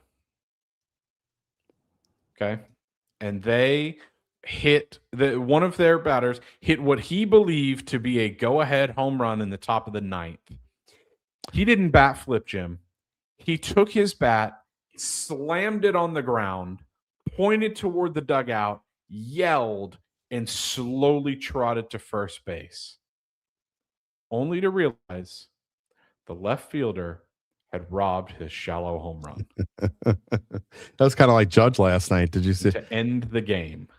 It didn't end the game, but Judge hit one he thought was a homer, and he got absolutely robbed by J-Rod. And well, that was a callback to 2017. That was a little revenge from the 2017 quarterfinals in the WBC, I believe, when Jones robbed Machado in center field. Albeit the walls were much shallower. We got more we got another WBC reference coming up in Dat Date in just a minute. But Dat Date for all you Saints fans out there, I'm telling you, you're going to like this because I did not pick this one out of the sky. Okay, we didn't do random here. In honor of the 20th anniversary of Drew Brees signing with the Saints, I think it was a couple days ago. We go back to this date in 2006. Gabe was alive. Finally, one from when Gabe was alive. In the front page of the sports section of the Times-Picayune, I was actually in 2006. Times-Picayune. What was I doing in 2006? I was going back and forth between. I was spending half my time as a writer and half my time on the desk. It was a very strange time for me in my career. That's all. I was in the second grade. There you go. I was 38 years old. Or no, I was 37, I guess, at this time of the year. But anyway. Well, this time of year, I guess. The top of the front page looked like this, so you could just see the top of Drew's face. I'm sorry if you got the podcast only, if you're listening to the audio version, but basically I'm showing the sports front from March the 16th, 2006. It was a Thursday, and it was right after Drew Brees had been signed. It was a day after the Drew Brees introductory press conference, and the understatement of Mickey Loomis's career was this, quote, "Is there some risk? Yeah, but I think the risk is acceptable. And I think the reward for us was really just a greater reward than it was for anyone else." Well, duh. By the way, Drew Brees said, "I know this town is craving a winner, and you're going to get one, damn it." He didn't say damn it, but he did say the rest of it. And he backed up his talk. And also on the front page of this paper, and it also was stripped across the top of A1, page 1, was the fact that Aaron Brooks was released just before his 30th birthday, and his agent said, quote, "I appreciate the Saints for giving Aaron his freedom so quickly." I bet you were. Do you know what happened with do you even know who Aaron Brooks is, by the way? Yes, I know who Aaron Brooks is. That's not a, I mean, yes. I'm not, no idea. It wouldn't be funny if you didn't know. By the way, Aaron Brooks did play one more year in the NFL after he left the Saints. If you don't remember this, he went to the Oakland Raiders. Now, while he went to another team and actually started 8 games, he never won another game in his NFL career after he left the Saints because he went 0-8 with the Raiders in 2006. Not only did he go 0-8, but those Raiders in those 8 games didn't score more than 14 points in any of those games. Aaron Brooks threw for 1,105 yards, 138 yards per game. How many touchdowns do you think he had in eight games starting? 6. You're way off, pal. He had 3. 3 touchdowns and 8 interceptions in 8 games. Art Shell was the coach of that team. They went 2-14. He would get fired. And you want to talk about 6 degrees of separation. Here you go. Here's your Kevin Bacon moment of the day. There you're going with this. All right. So Drew Brees comes to the Saints, which forces Aaron Brooks to go to the Raiders, which gets Art Shell fired in 2006. Do you know who was the Raiders coach in 2007? Mm-hmm. It would be one Mr. Lane Kiffin. Say it. It's Lane Kiffin. So Drew Brees, in essence, got Lane Kiffin hired with the Raiders. How about that for your 4 degrees of separation? It's funny how the world. It's so funny how the world works, isn't it? Other local news on March the 16th, 2006. The LSU basketball men's Tigers under John Brady was set to play Iona in the first round of the NCAA tournament. Do you know what the LSU basketball Tigers did in 2006 when you were in 2nd grade, Gabe Henderson? They went to the Final Four. They beat Iona 80-64. They would then defeat Texas A&M, Duke, and Texas in overtime before losing to UCLA in the Final Four.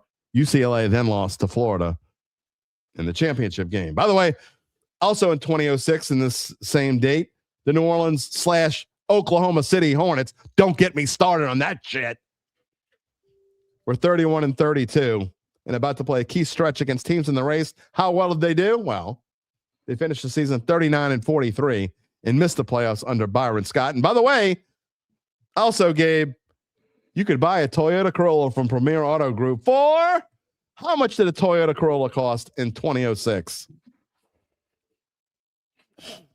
All right, are we talking new? A new Toyota Corolla? Brand new Toyota Corolla in 2006.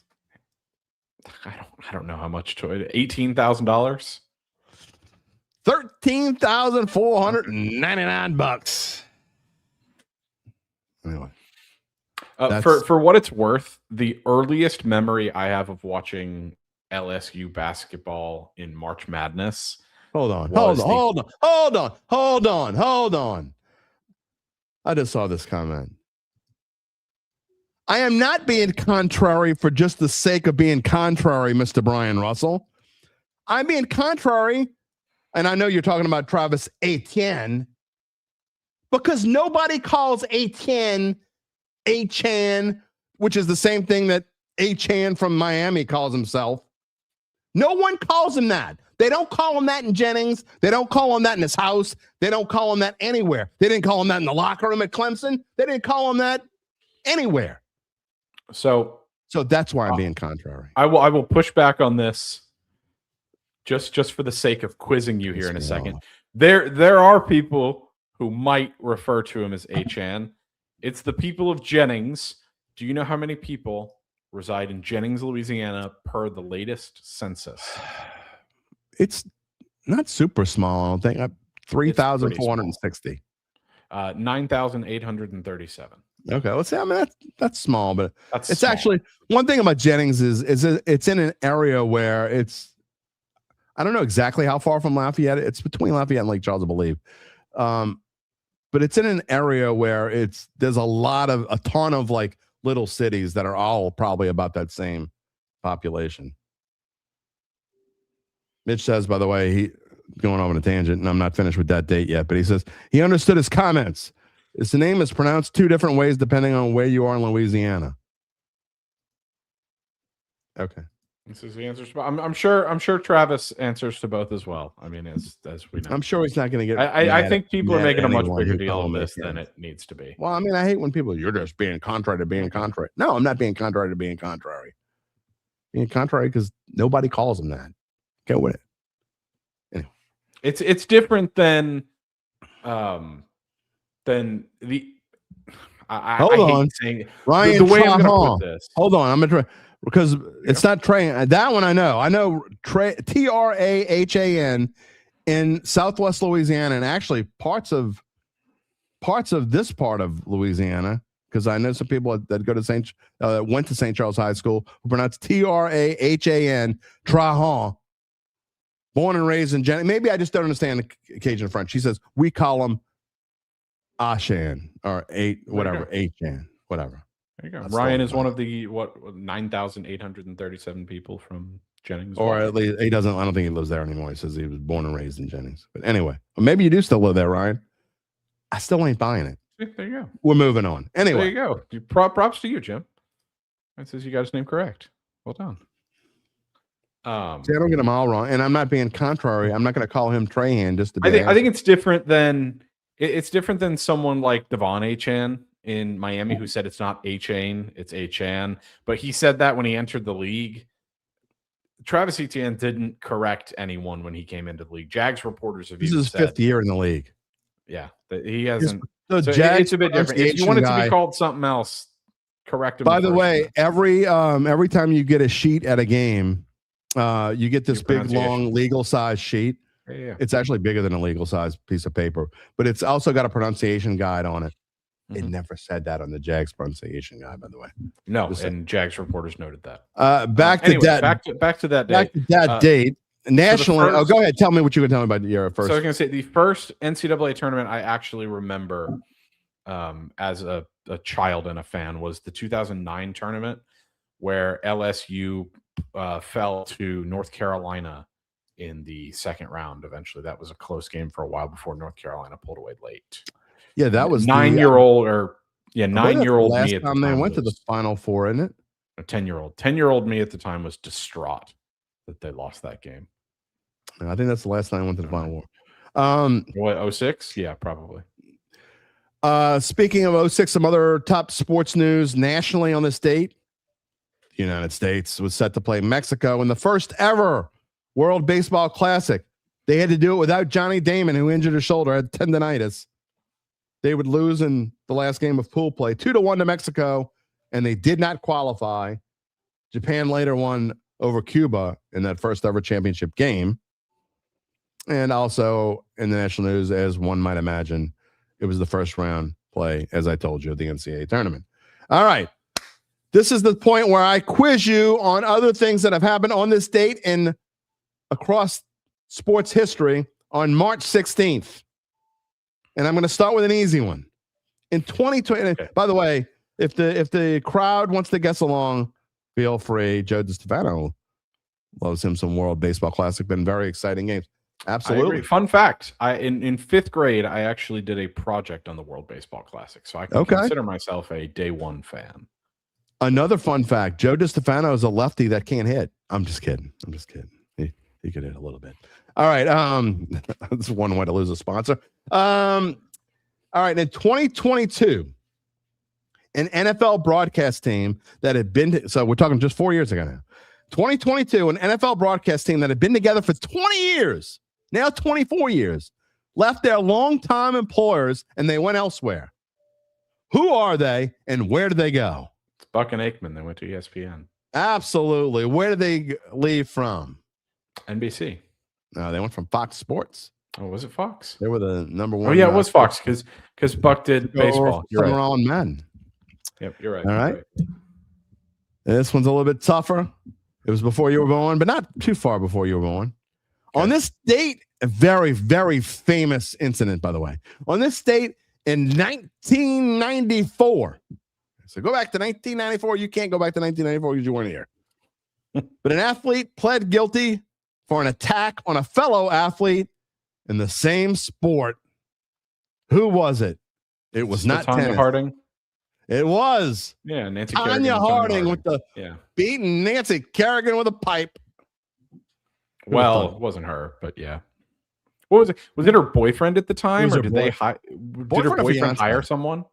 No, I think the boyfriend actually did it, I think. Okay, maybe. All I can hear in my head is, oh, she hit me. But it wasn't she. It was he. That's not very, I know.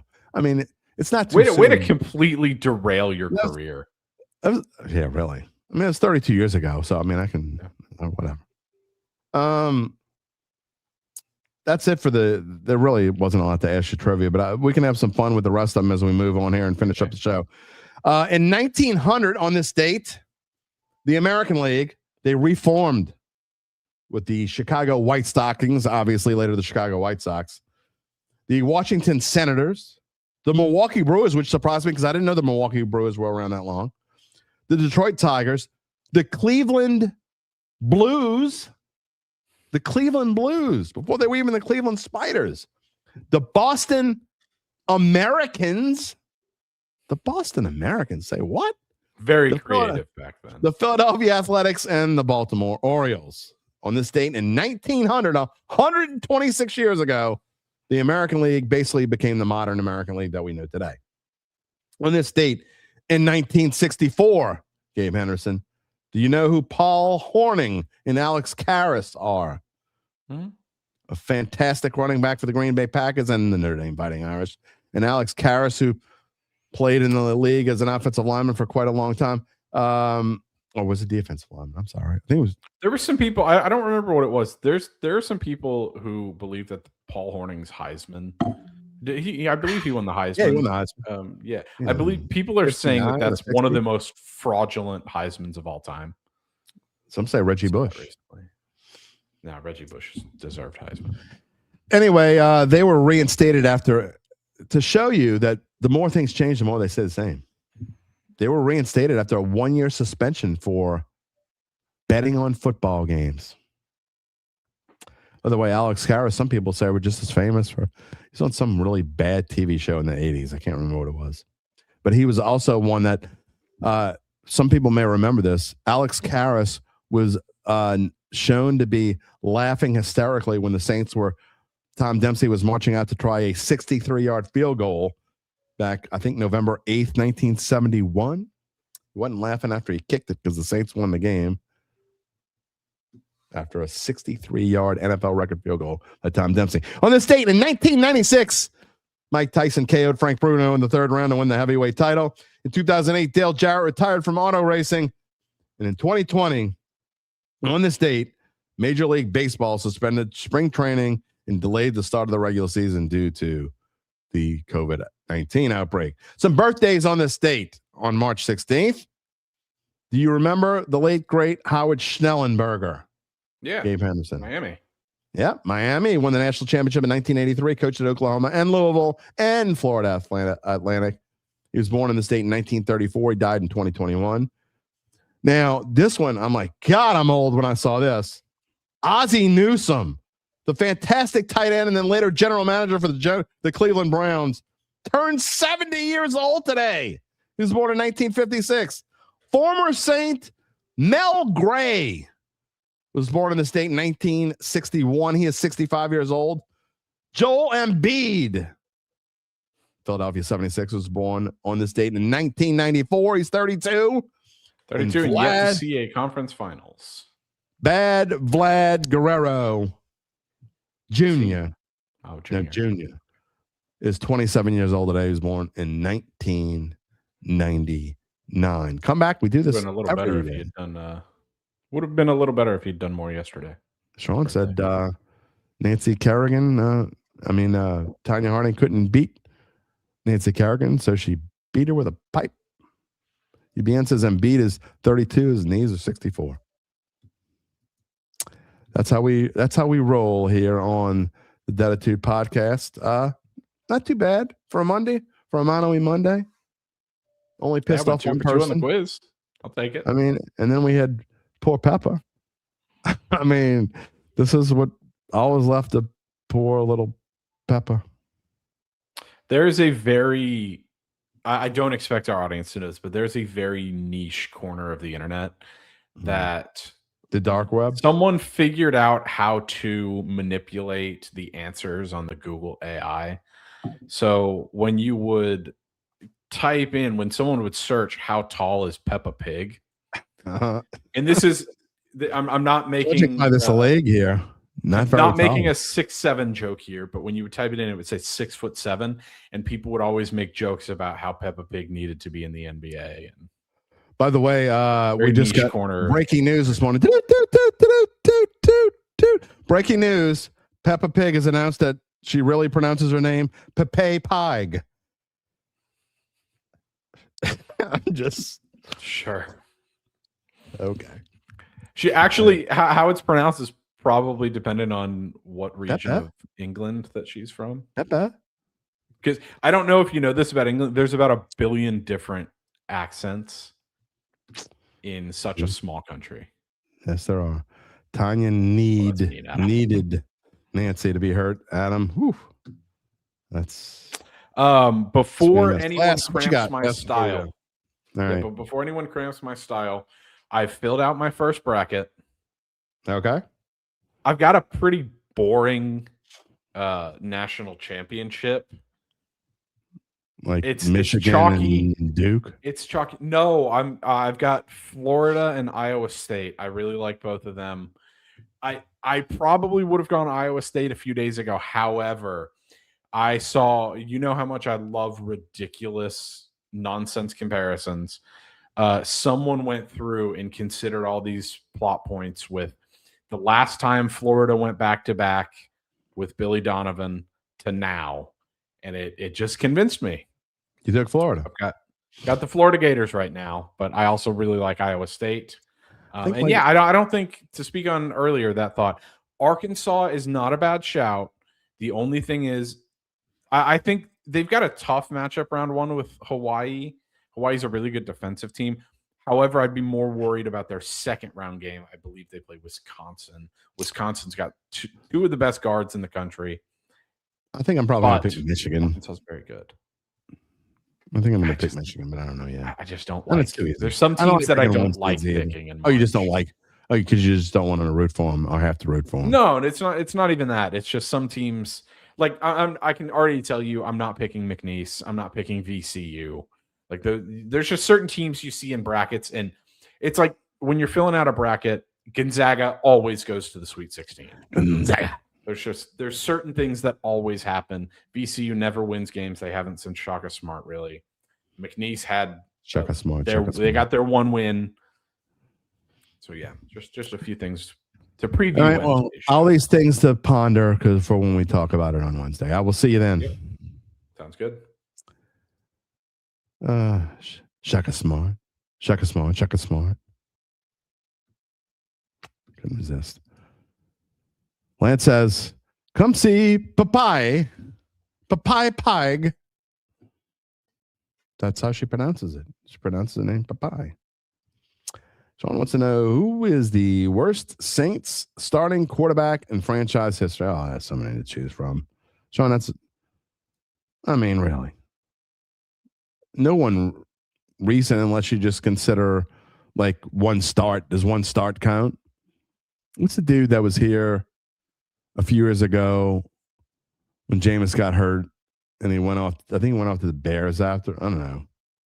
There've been a lot of bad Saints quarterbacks. I mean, if you give me you got to give me a minimum number of starts. Rocky says Danny Werfel / Woeful. I don't know. Bobby Scott. You got to go way back. See, there you go. I mean, Ian Book started running it. That's not who I was talking about, Brian, but that's a good one. Yeah, Simeon, that guy. Trevor Simeon. Oh, God. I mean, think about go back and you can find it if you're interested. Go back and look at, there's a short that I did last year around this time. It's not hard to find. You can find it. It's all the Saints all the quarterbacks that the Saints have drafted in their history. Adam, not even close. Rattler. No, not even. He's not even in the top. If you're talking about guys that have started one game, at least one game, he's not in the top 10. I promise you right now, Spencer Rattler is not in the top 10. Absolutely not. If you're talking about he just started one game. Now, if you're talking about somebody that started maybe 8 games or more, it's still Bobby Scott. No. That's just hating the hate. It's not the rat. I know. You're just starting papaya. You were starting shite. On that note, it's time to go bye-bye. It's been an interesting show. I'm telling you, people think that I'm contrarian. It's not the first time someone said this. I don't know why I even let it piss me off. I am never a contrarian just to be a contrarian. I mean, why would anyone be a contrarian just to be? Now, sometimes I'll say, for the sake of, of chatter, what do you think about such and such? And I'll bring up another side. That doesn't mean I'm taking that side. I'm not going to tell you something just to be different. Not nobody, because there are definitely people that do that. That I could promise you that not once on this show in the 5 years that I've been on the air, almost 5 years now that I've been on the air with this show, have I done that, to be contrarian just to be contrarian. Now, some of you may think I'm an asshole, and that's fine. I mean, there's a reason why this show is called Dattitude. But I'm not doing it just to be an asshole. I'm not doing it just to be different. Ryan S. Steve says Heath Schuler. That's a possibility. Rocky says Tolliver was better than Hobart. I knew what you meant. Is that you, Hobart? If you weren't trying to lie to me, you could at least said you were with the Cowboys. I got a set of white walls on the other line. I know I'm mixing up 2 different scenes in Major League. I get it. All right. Well, this show is really going off the rail on the crazy train. I don't know. Something's bothering me. They shouldn't. That's why here's my reminder to you. Subscribe to the Dattitude YouTube page. This is a perfect time because we are never contrarian just to be contrarian. We do have a lot of fun, though, and we do stir a pot sometimes. So if you haven't already done so, please subscribe to the Dattitude YouTube page. And if you consider becoming a member, we'd love for you to do that. But at least give us a thumbs up. And I don't know, click the little bell to receive notifications. We're on the air live every Monday, Wednesday, and Friday, live at 11 a.m. Central Time. You can find us wherever you get your podcasts if you just want to listen, including Apple, Spotify, and many more. You want to take us with you when you go in the car? Sure. That is going to wrap it up for us on this Monday. I want to thank Gabe Henderson. I want to thank you. You're not our guest, especially on Monday. Coming up on Wednesday, Zach Ewing. Gabe will be back. UBN's going to have a birthday showing here, birthday treat. He will be here. Who knows what he's going to talk about? We will do Dat Date. I'm giving you, this is the only time probably that I'm going to tell you ahead of time. Dat Date will be March 18th, 1980, in honor of Uncle Big Nick. That's when you can see us next. We hope you have a fantastic day. Enjoy this last little blast of cold weather. You'll be begging for it. Maybe UBN won't, but the rest of you will. You'll be begging for it in a couple months, I promise you. So go outside and enjoy it. Wednesday, it'll be a little bit warmer. Maybe we will be too. Who knows? We will see y'all then. Take it easy, my friends.